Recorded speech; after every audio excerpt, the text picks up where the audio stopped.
Bismillahirrahmanirrahim. I am Professor Zahid Akhtar Rao, HOD Anesthesiology and Critical Care, Fazaiya Rutfa Medical College, Karachi. I have no conflict of interest. Today's topic is the airway management in the COVID-19 scenario. What we need to know before intubation. Our learning objectives are role of strategic planning, utilization of the resources available, communication between the team, role of administrative protocols, and most importantly, the role of anesthetist in this intubation scenario. Role of strategic planning.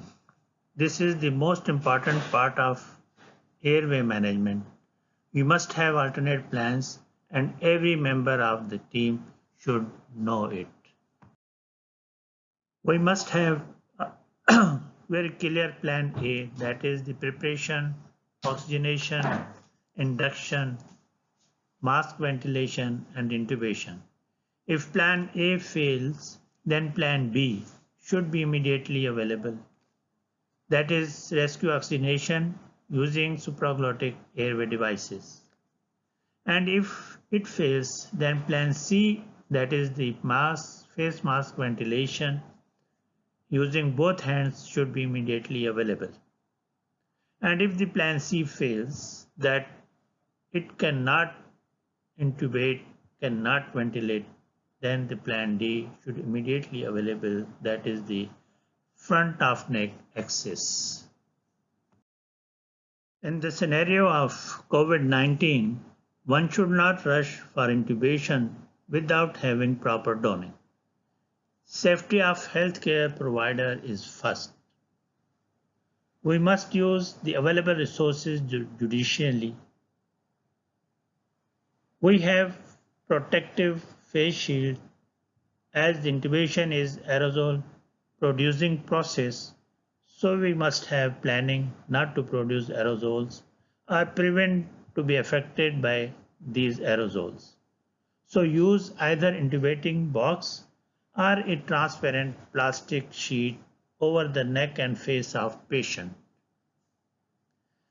If possible, use video laryngoscope for intubation. There should be a clear verbal communication between the team members. Everyone should clearly know his or her role. So allocate clear role to everyone, that is the team leader, who is the first intubator and who is the second intubator, who is the required pressure assistant and who is the intubator's assistant, and who will give drugs and who will monitor and who is the runner. And we also should have a clear role of who will perform front of neck access and who do we call for help. And importantly, who is noting the time.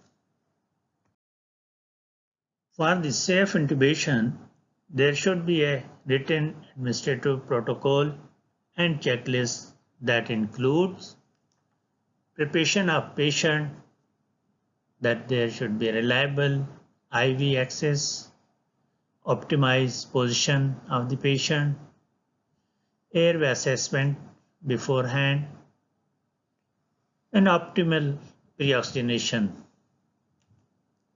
Patient may require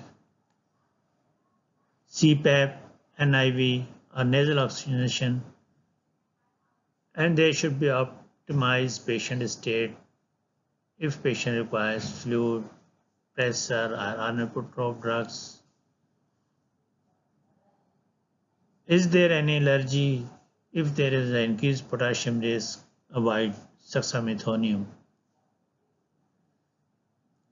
There should be a prepare equipment protocol that apply monitors, SpO2, ETO, CO2, ECG, blood pressure, and check equipments beforehand, tracheal tubes, check cuff, direct laryngoscopes, video laryngoscope, bougie, stellate, working section, supraglottic airways, Goodell airway, nasal airway, flexible scope, and front of neck axis set should be present there.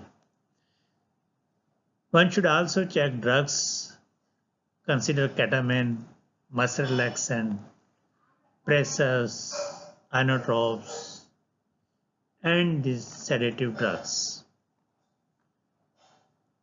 Prepare the team as already indicated. Each member of team should know his and her role clearly. Prepare for difficulty. One can wake the patient if intubation fails. Verbalize airway plan is plan A, B, C, and D as already explained.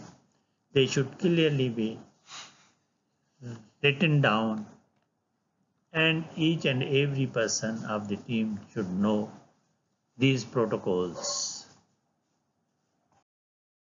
An experienced anesthetist is crucial to obtain the best results in a crisis. So in COVID-19 scenario, an experienced anesthetist must perform the intubation as the failure is no option.